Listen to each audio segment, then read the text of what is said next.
Hello and welcome to Racelytics, and this is your first day of cycling school where we discuss what type of bike racer are you. Now, this is important if you want to win races because depending on the type of rider you are, there's different types of courses and strategies that might suit you better than others. So what you're seeing on the screen here is what's called the Coggan table.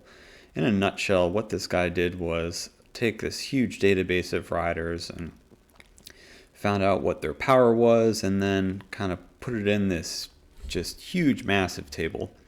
And what we can do is take this table, measure our own power stats, compare it, and kind of see where we fit, test it against all of these other riders. So what you're going to have to do from here is find out your power numbers. You'll have to test at 5 seconds, 1 minute, 5 minutes, and 20 minutes. Now, what I'll typically do for my 20-minute test is just hop on Zwift, ride a Crate City race, and usually one that's about 8 laps, and just kind of see how hard I can go. For my 5-minute test, sort of the same thing, except I'll find a super sprint race, and those typically last maybe a little bit shorter than 5 minutes or close to 5 minutes, and that's the best way for me to get my 5-minute test. I think I do a little bit better racing while testing rather than just trying to, set a timer and go as hard as I can. It's just a little bit more boring, and I don't think it's as motivating. So to really test yourself out in the throes of competition always seems to be a little bit better. But then with my 1-minute test and my 5-second test, if I'm out on a really easy ride and I just decide to open it up a little bit, that's usually when I do my testing for those metrics. Okay, so now let's talk about the racer types. The first type I'm going to go over here is a sprinter. So I pulled down a few profiles from the Zwift Power website, and what you can see here is a sprinter's profile. So very strong in their 5 to 15 second power. Also, the 5 to 15 second power section that's really interchangeable. If you're strong at 5 seconds, you're also going to be really strong at 15 seconds.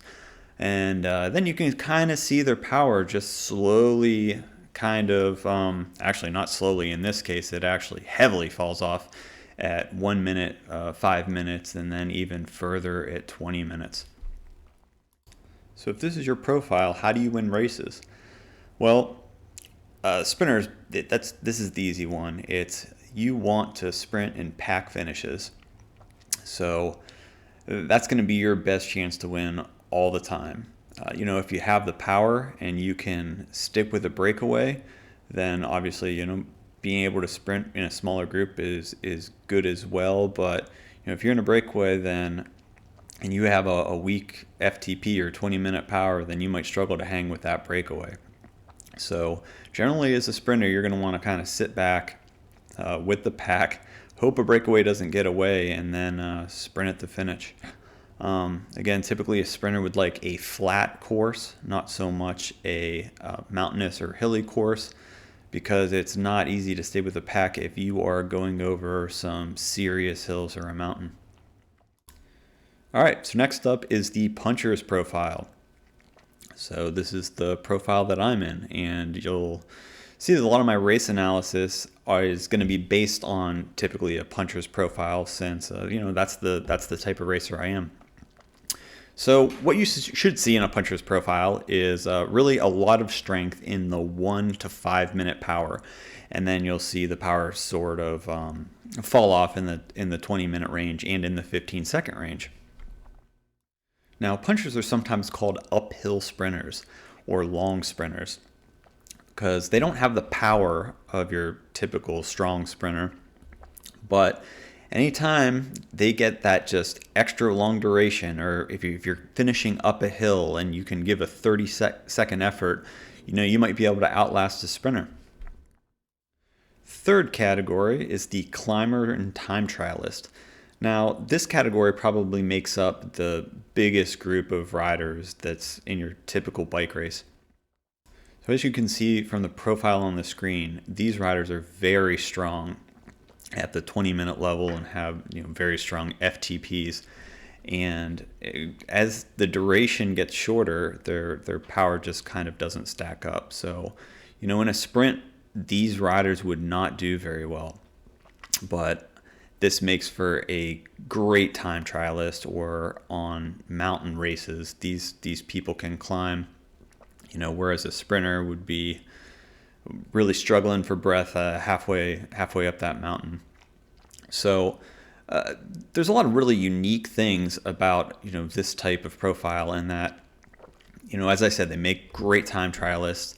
If you're riding with a team, then you really make for a great teammate, because you can chase down breakaways, you can join the breakaway.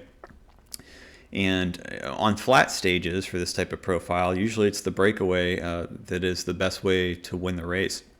Because if you wait for the sprint, you're going to be in trouble. There's going to be some stronger riders who are going to be able to kick it up another notch. And last but not least, we have the rouleur, which is also considered the all-arounder. So look at how flat that power curve is. Those are just great numbers across the board. So if this is your power profile, then just try to win races in every fashion that you can. You can win in a sprint, you can win in a time trial, you can win in a breakaway. It's having this much balanced power really just kind of makes you dangerous in all facets of the game. So that's pretty much it. If your power curve does not fit one of those categories, then I would check on your power meter, or your body might be broken. But again, these tips are just meant to be a starting point. The best way to learn about what type of race you are is to just go out there and race. And you really have to race to kind of figure out what your strengths and limitations are. You could look at these graphs all day, and you still might end up being better at something that you just didn't expect to be good at. All right, well, that's all I got for today. If you enjoyed what you saw, hit the like or subscribe button, and I hope to see you here next time.